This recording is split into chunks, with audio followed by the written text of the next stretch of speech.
All right, guys, what I'm going to do is I'm going to be going over some basic rowing technique. What I notice is that a lot of people come into CrossFit gyms or come into gyms in general and they watch people but don't understand the basic movements of the rower. So what I'm going to do is I'm going to adjust my foot padding. When I adjust my foot padding, I'm going to adjust it where the ball of my foot is on this bolt part right here. All right. Once I got this adjusted, the first thing that I'm going to do is I'm going to work arms only.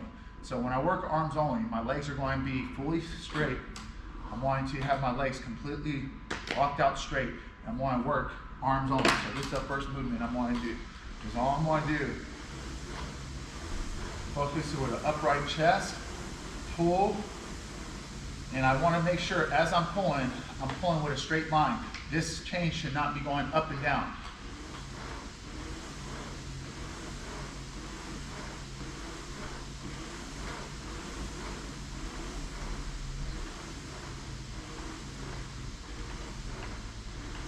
All right, the second phase of this, what I'm going to do is I'm going to add a little bit of a hip flexion, okay? I'm going to close the hip a little bit more. All right, I'm going to hinge here, and what I'm going to do is I'm going to hinge, and then I'm going to pull with straight arms still. As I hinge and pull, I'm still keeping that cord, my chain, nice and straight. All right, I'm pulling between my navel and my sternum. All right, there's a slight lean back. My legs are locked out straight. I'm hinging, pulling, hinge, pull. As I reach back, I pull, extend, pull. All right, the last phase, what I'm going to do is I'm going to involve the legs. So what you notice is when I hinged here, I release my arms here. That will allow my knees to bend, all right? As I drive back, I extend those legs, I open the hip, I pull. All right, so legs, arms, arms, legs, all right? At speed, I'm going to add in that movement.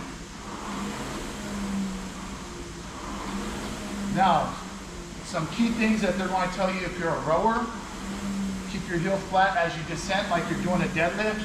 So when you're here, push and pull. Here, push and pull. However, for myself, I like to cheat the system a little bit. I'm a CrossFitter, so I'm looking for virtuosity, doing the uncommon commonly well. So here, what I like to do when I come back, this is just what I like to do. You don't have to do it.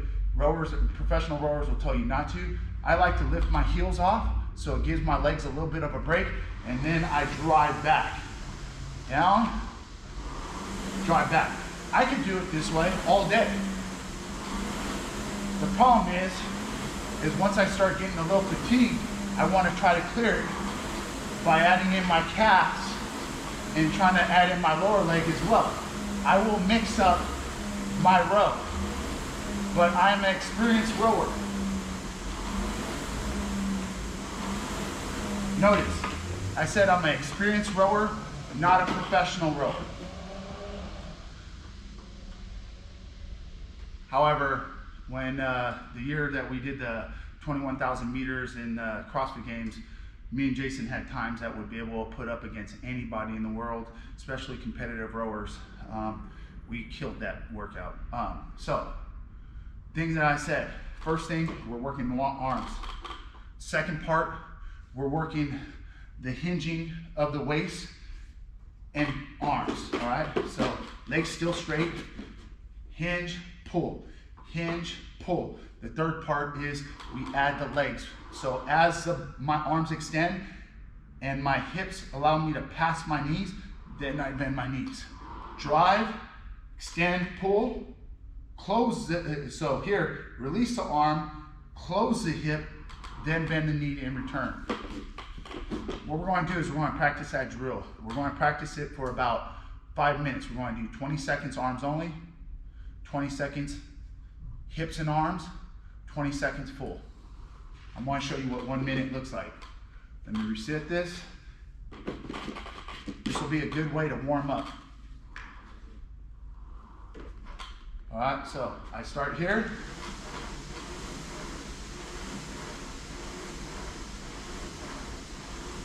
My core is tight. I'm pulling, squeezing the musculature in my back for 20 seconds.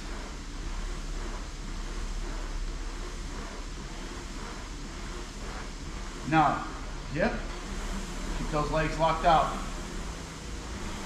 Notice, I keep that core nice and straight. I hinge, pull. As I reach back, I pull. As I open that hip, I pull with the arm. Open, pull. Now I close at the legs for 20.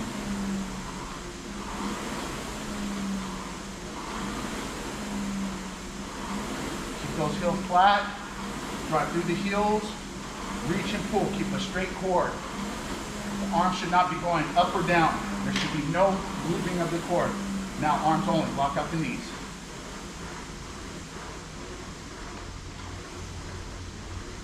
I'm not rounding my back when I'm going with my arms. I'm not going like this. Keep your chest upright.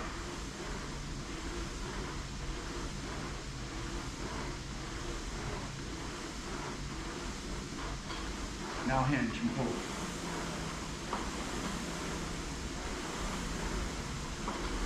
Getting a good bicep pump, baby.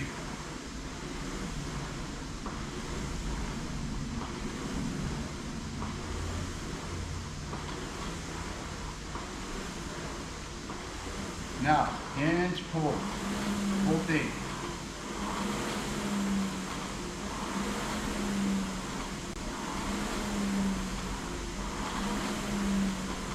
Extend the knee, hip opens, then arms. Knee, hip opens, arms.